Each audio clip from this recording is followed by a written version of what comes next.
Good morning छात्रों, RK PG science college Jaipur की online classroom में आपका स्वागत है बच्चों।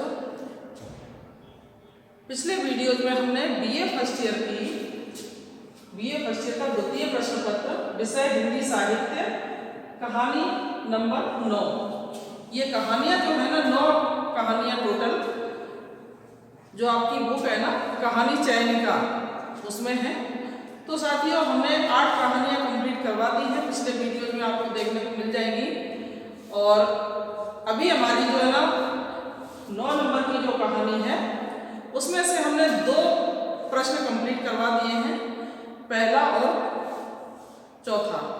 तो साथियों उस पहले और चौथे प्रश्न में आपको कहानी से संबंधित सभी घटनाओं पर अध्ययन करवा दिया गया है। और अभी हम ले चलते हैं आपको क्वेश्चन नंबर 2 पे।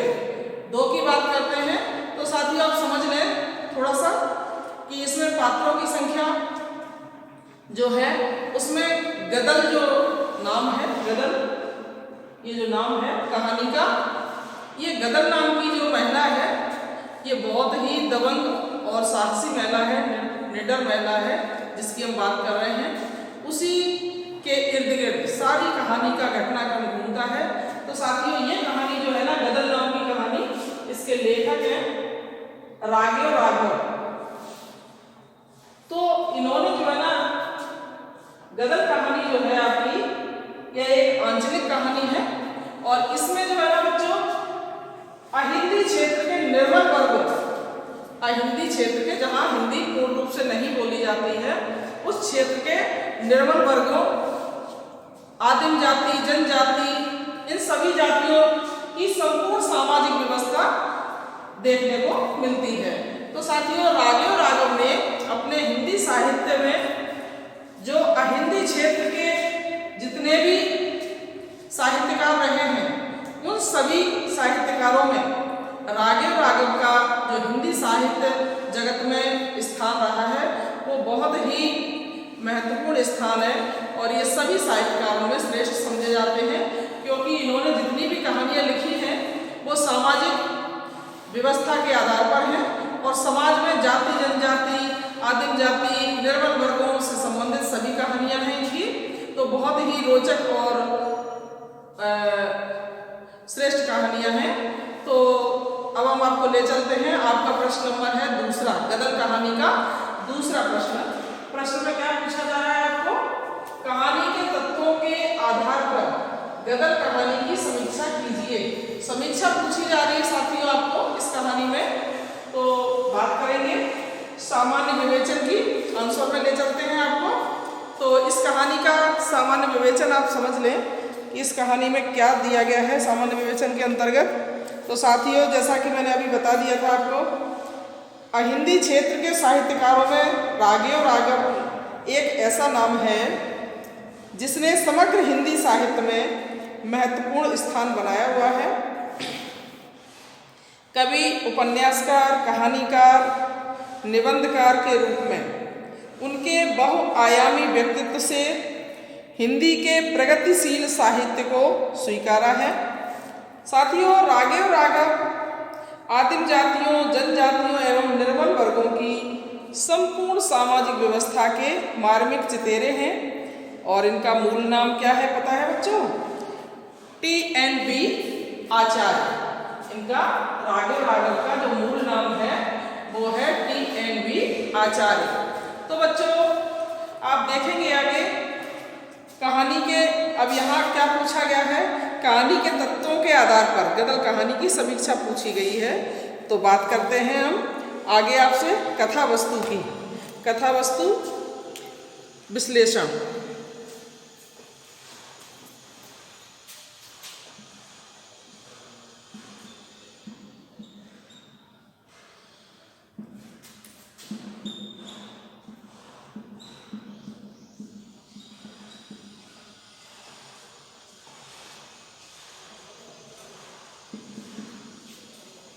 ये आपका पहला पॉइंट है कथा वस्तु विश्लेषण, इस पर चर्चा कर लेते हैं। तो बच्चों कथा वस्तु जो इसकी है वो बहुत ही मार्मिक है। अब जैसे कहानी के तत्वों के आधार पर गदल कहानी की समीक्षा, ये पॉइंट है आपका। कहानी के तत्वों के आधार पर गदल कहानी की समीक्षा याद है, ये पॉइंट आप लिखेंगे। उसके बाद में ये आपका इसी में टॉपिक आएगा क्या, कथा वस्तु विश्लेषण। ठीक है, इस प्रश्न का ही ये पॉइंट है नंबर 1, पहला पॉइंट। ठीक है, तो आगे आप देखेंगे कथा वस्तु इस कहानी की क्या है। साथियों, ये आंचलिक कहानी है, जैसा कि मैंने अभी आपको बता दिया, रागे और राघव की आंचलिक कहानी है। तो कथा वस्तु के आधार पर गदल कहानी एक ऐसी नारी की कहानी है जो कि अंत तक, कहानी के शुरू से अंत तक एक वीरांगना की भूमिका का निर्वाह करती है और गदल नामक महिला विधवा हो जाने पर मोनी नाम के व्यक्ति से पुनर्विवाह कर लेती है। साथियों, मैंने ये मोनी नाम का जो है ना, गुन्ना, मोनी, डोडी, ये सब क्या है, पात्रों के नाम हैं। इनकी चर्चा हमने पिछले वीडियो में पहले ही क्वेश्चन में कर दी है, आपको अध्ययन करवा दिया गया है, आप देख लेंगे। तो जो गुन्ना है वो गदल का पहला पति है जो खत्म हो चुका है, वो विधवा है। और डोडी नाम का जो पात्र है वो गदल का देवर है। और जो मोनी नाम का 32 साल का जो लड़का है वो उसका नया पति है, जो देवर ने जब उसको कहानी के अंतर्गत नहीं अपनाया, उसको जो सामाजिक तौर पे जो चीज़ें चाहिए थी वो उस तरह से उस चीज़ को नहीं समझ पाया और उसको नहीं अपना पाया। देवर जो उसका था धर्मभीरू था, तो उसने गदल को जब नहीं अपनाया और उनके बड़े बेटों ने भी, बहुओं ने भी नहीं समझा उसको, उसका अपमान किया, मान सम्मान नहीं दिया। तो साथियों, वो महिला जो एक वीरांगना की भांति कहानी के अंत तक लड़ती रही है, उसका स्वाभिमान जाग गया और उसने अपने देवर को और अपने बड़े बेटे को नीचा दिखाने के लिए एक 32 साल के लड़के, मोनी नाम का लड़का है, उससे शादी कर ली। किसी दूसरे, ये गुजर परिवार की महिला है साथियों, गुजर परिवार की ये कहानी है। तो वो किसी दूसरे गुजर परिवार के यहाँ जाके बैठ जाती है ताकि हमारे देवर को नीचा देखना पड़े। ये महिला बहुत ही दबंग है, जैसा कि हमने कहानी के स्टार्टिंग में बताया था आपको। तो अब हम बात करते हैं इसी महिला की। साथियों, गदल का यह आचरण उसके देवर डोडी और बड़े पुत्र निहाल को पसंद नहीं आता है। निहाल अपनी माँ को जबरन मोनी के यहाँ से ले आता है। डोडी इस कृत्य के लिए गदल को लज्जित करता है, लेकिन आत्मसम्मान और वासना पूर्ति की दृष्टि से गदल पर उसके कथनों का कोई असर नहीं पड़ता है। साथियों, गदल पुनः मोनी के घर चली जाती है। गदल की देवरानी व्यंग्यों के साथ उसका स्वागत करती है। इस पर गदल अपने आप को अपमानित समझती है और अपने पति मोनी से अलग रहने का आग्रह करती है।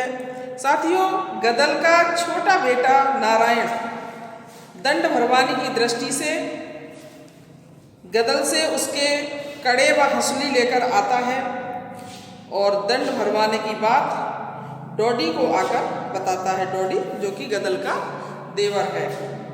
तो बच्चों, गदल को डोडी के दुखद अंत की सूचना मिलती है और उसे यह भी पता चलता है कि मरते समय डोडी के मुख से गदल का ही नाम निकला था। वह तत्काल डोडी के यहाँ जाने के लिए मोनी से मना करने पर भी, मोनी जो उसका नया पति था, उसने वहाँ जाने के लिए उसको मना भी किया था। किसको? गदल को। उसके मना करने के बावजूद भी वो नहीं मानी और वहाँ जाने के लिए तैयार हो गई। तो बच्चों, जैसे ही उसका कहना नहीं माना उसने, किसने? गदल ने। और उसके कारज में भी अपनी अहम भूमिका निभाती है। किसके? अपने देवर डोडी के। सारा प्रबंध अपने हाथ में लेकर कानून की बिना परवाह किए सारी बिरादरी को निमंत्रित करती है। कार्य की सफलता के लिए वह क्षेत्रीय दरोगा को रिश्वत देकर अपने पक्ष में कर लेती है। तो बच्चों, लेकिन शिकायत होने पर जब पुलिस का पूरा दल उसके दरवाजे पर आ धमकता है तो उस समय बिरादरी की अंतिम पंक्ति खाना खा रही होती है। साथियों, लाख कहने पर भी जब पुलिस नहीं मानती है तब वह छत पर चढ़कर पुलिस पर गोलियां चलाने लगती है। कौन? गदल। ये बहुत ही दबंग महिला है जिसकी हम कहानी आपको सुना रहे हैं। तो बच्चों, वो छत पर चढ़कर के पुलिस वालों पर ही गोलियां चलाने लगती है और अंत में वह पुलिस की गोली का शिकार हो जाती है। और उसके अंतिम शब्द थे क्या? कारज तो हो गया दरोगा जी, आत्मा को शांति मिल गई। ये उसका अंतिम शब्द था मरते समय। साथियों, अब हम बात करेंगे आपके पात्र और चरित्र चित्रण की। पात्र और चरित्र चित्रण, जो कि आपका दूसरा पॉइंट है।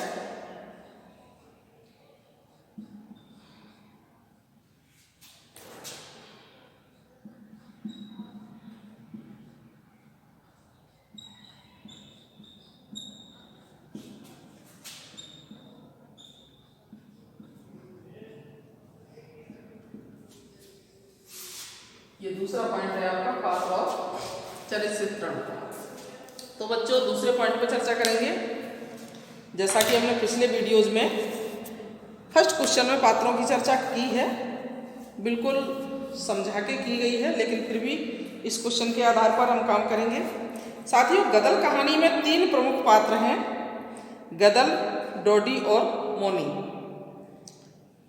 इन पात्रों की कहानीकार ने तीनों पात्रों को यथासंभव तटस्थ भाव से उभरने का अवसर दिया है। इन तीनों पात्रों में गदल सर्वाधिक सशक्त पात्र है। सबसे ज़्यादा शक्तिशाली पात्र कौन है? गदल। मुख्य पात्रों में उसमें स्नेह, वासना, प्रतिशोध, दृढ़ता, स्वाभिमान आदि प्रवृत्तियां एक साथ अपने उत्कर्ष पर पहुंची हुई दिखाई देती हैं। और गदल का अपने दिवंगत पति के प्रति उसके निधन के बाद भी असाधारण स्नेह है। साथियों, इसीलिए वह अपने पति की बरसी, जो वर्ष में एक बार की जाती है, जो कार्य किया जाता है, तो बरसी पूरे उत्साह के नहीं मनाई गई। इस बात का उल्लेख वह बाद में भी करना नहीं भूलती है। वह अपने देवर डोडी से भी अत्यंत स्नेह करती है। बच्चों, पर उसे कायर और डरपोक समझ उसे भी एक सबक देने का निश्चय कर लेती है और अंत में उसे पूरा करके ही दम लेती है। छात्रों, डोडी का चरित्र जो है नैतिकतावादी है, धर्म भीरू और मानवीय करुणा से ओतप्रोत चरित्र के रूप में हमारे सामने आता है। बच्चों, गदल का चरित्र कहानी में जितना ही दृढ़ चित्रित किया गया है, डोडी का चरित्र उतना ही सुकुमार है। डोडी उतना ही अधिक समझौता पसंद है।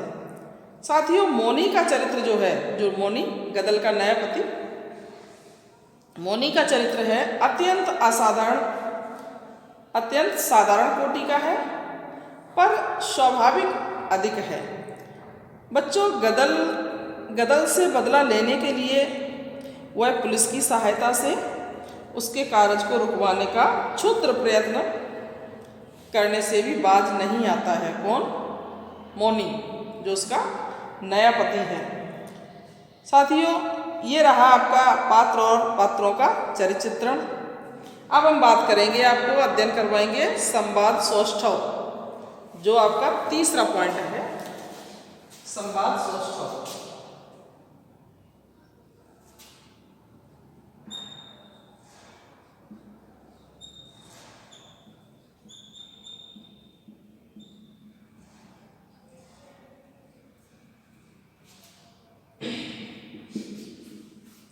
तीसरे पॉइंट की बात करेंगे संवाद सौष्ठव की।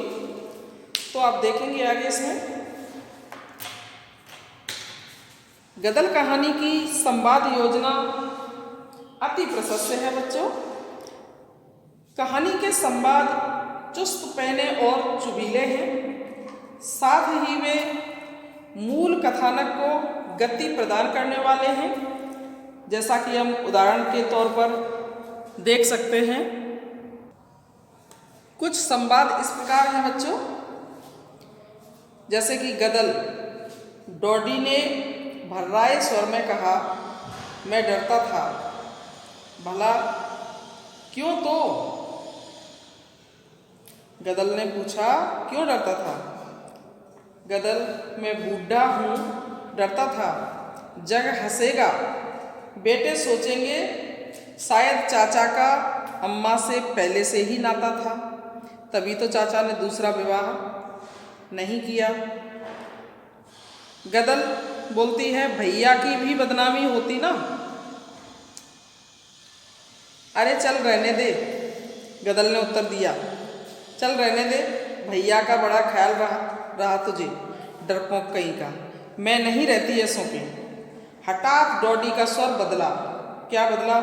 मेरे रहते हुए तू पराए मर्द के जा बैठेगी? गदल बोलती है, हाँ। इस प्रकार साथियों, गदल कहानी के संवाद कथा को गति देने वाले हैं और भावों को स्पष्ट करने वाले, संक्षिप्त तथा प्रभाव को व्यक्त करने की क्षमता से युक्त हैं। बच्चों, ये बात हुई हमारी संवाद सौष्ठव की। अब हम बात करेंगे पॉइंट नंबर 4, वातावरण चित्रण। पॉइंट नंबर 4 है आपका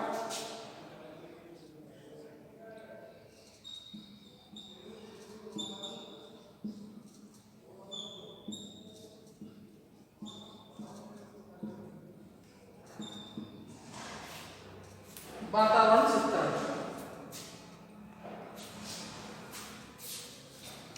तो साथियों, कहानी में जो वातावरण का चित्रण किया गया है, इस कहानी में सामाजिक यथार्थ का एक पूर्ण यथार्थमय चित्र उभारा गया है और सामाजिक अन्याय, बुजुर्गा मनोवृत्ति के प्रति गदल का आक्रोश एवं असंतोष कहानीकार का अपना ही आक्रोश है। साथियों, वातावरण की दृष्टि से कहानी में सामाजिक यथार्थ के उजले और घिनौने दोनों प्रकार के प्रसंगों को एक से कौशल के साथ वर्णित किया गया है और कहानी में गदल का पुनर्विवाह कर लेना सामाजिक एवं नैतिक मान्यताओं पर भले ही खरा ना उतरे, परंतु उसकी यथार्थता पर तनिक भी संदेह नहीं किया जा सकता है। बच्चों, गदल कोई मिथ्या चरित्र वाली महिला नहीं थी, उसका चरित्र मिथ्या नहीं लगता है। यही सहजता और स्वाभाविकता कहानी की महती विशेषता है। साथियों, ये वातावरण का चरित्र चित्रण था। साथियों, अब हम बात करेंगे आपसे 5वें पॉइंट की, भाषा शैली। 5वां पॉइंट है आपका भाषा शैली।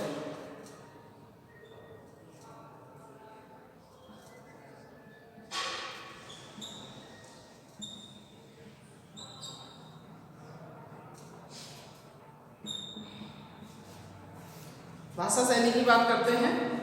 ये सब आपके कहानी के प्रश्न के पॉइंट हैं। तो भाषा शैली में साथियों देखेंगे आप, भाषा की दृष्टि से यदि कहा जाए तो गदल कहानी की भाषा भावों की सफल और सशक्त अभिव्यक्ति करती है और इसीलिए पात्रों के अनुकूल चलती है। साथियों, पात्रों और भावों के अनुकूल होने के कारण कहानी की भाषा अत्यधिक प्रभावोत्पादक बन पड़ी है। बच्चों, गदल कहानी की भाषा में भावों की संप्रेषणीयता देखने को मिलती है। भाषा को सशक्त बनाने की दृष्टि से कहानी में यत्र तत्र मुहावरे और लोकोक्तियों का भी सहज प्रयोग हुआ है। जहाँ तक प्रस्तुत कहानी में प्रयुक्त शैलियों का प्रश्न है, साथियों इसमें शैलियाँ भी आई हुई हैं। कौन कौन सी शैली हैं देखेंगे आप। उसकी शैली है कथात्मक, नाटकीय, सुगठित और सुव्यवस्थित। साथियों, ये 4 प्रकार की शैलियाँ आई हुई हैं इस कहानी के अंदर। कौन कौन सी? कथात्मक, नाटकीय, सुगठित और सुव्यवस्थित। तो ये बात हुई हमारी भाषा शैली की। अब हम चलते हैं कहानी के उद्देश्य की बात करते हैं। पॉइंट नंबर 6,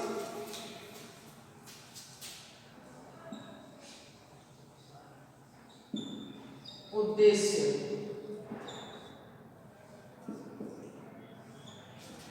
उसके बाद आ जाएगा आपका निष्कर्ष।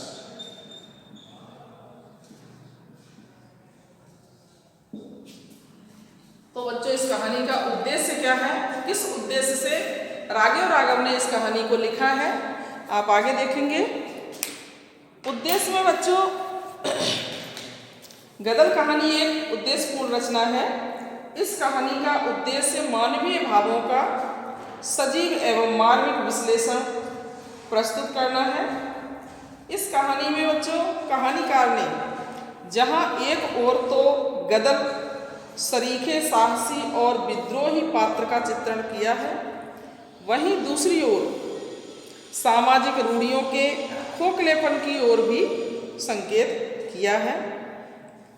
गदर जैसा साहसी, निर्भीक पात्र सामाजिक रीति रिवाजों की रक्षा के लिए अपने प्राणों की आहुति दे देता है। साथियों, समाज के व्यापक हित की दृष्टि से गदर कहानी की उपादेयता संदिग्ध हो सकती है, फिर भी गदर का साहसी चरित्र हृदय पटल पर एक गहरी सी रेखा अवश्य खींच जाता है। बच्चों, ये जो महिला है बहुत ही साहसी है, जो पाठक के हृदय पटल पर एक रेखा, गहरी रेखा खींच जाती है, जो कभी मिटाए नहीं मिटती है। कहानी को एक बार पढ़ने के बाद में साथियों स्पष्ट हो जाता है कि गदर का चरित्र कैसा था।